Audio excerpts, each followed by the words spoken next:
Ma plus grande richesse, je ne saurais la chiffrer en termes de milliards, en termes d'investissement, parce qu'il n'y a pas de chiffres derrière.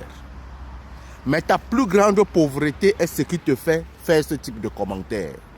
Mon frère, la richesse la plus grande d'un homme n'est pas la richesse matérielle, c'est la richesse spirituelle. Parce qu'on est capable de donner le matériel à quelqu'un. Il y a des gens qui gagnent le loto, des milliards. Mais en 3 jours, c'est fini. Ils gagnent les lotos. Ah, tu le vois après, tu te demandes que, mais il a fait comment avec l'argent là? Il a fait quoi avec cet argent? Il y a des gens qui sont restés héritiers, des milliardaires. Tu les vois aujourd'hui, ils sont des brigands. Ils ont des armes à main, ils sont des agresseurs. Pourquoi? Parce qu'il y a un déficit de richesse spirituelle. Si tu as une richesse spirituelle, tu es capable de contrôler l'argent. Si tu as une richesse spirituelle, tu es capable de contrôler les hommes. Si tu as une richesse spirituelle, tu ne peux véritablement être dans la souffrance quelque part parce que tu sauras demander. Si tu as une richesse spirituelle, la police ne peut pas te déranger. Si tu as une richesse spirituelle, les impôts ne peuvent pas te déranger. Si tu as une richesse spirituelle, toute chose que tu engages, tu es capable de contrôler cela.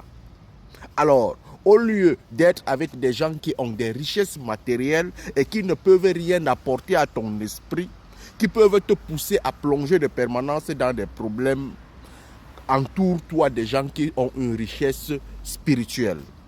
Lorsque je dis aux gens, fuyez les pauvres, ce n'est pas les pauvres d'une façon matérielle, mais ce sont les pauvres d'une façon spirituelle.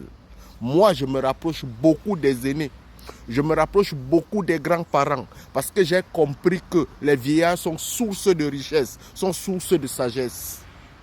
Lorsque tu arrives dans ce type de paramètres, dans ce type de plateau, au lieu de faire ce type de commentaires pour demander « Est-ce que tu peux nous expliquer votre richesse en public ?» C'est impoli. Ça prouve que tu n'as pas une richesse spirituelle. Parce que même si tu veux demander ça à ce type de personnes, il y a une façon de le demander. C'est pour ça que tu es allé à l'école. À quoi te sert donc l'école que tu es parti faire? Remplissez-vous de richesses spirituelles. Ça vous permettra de pouvoir éviter beaucoup de problèmes dans la vie. Ça vous permettra de pouvoir parler en public. Ça vous permettra de pouvoir gérer des relations. Allume ton cerveau, mon frère.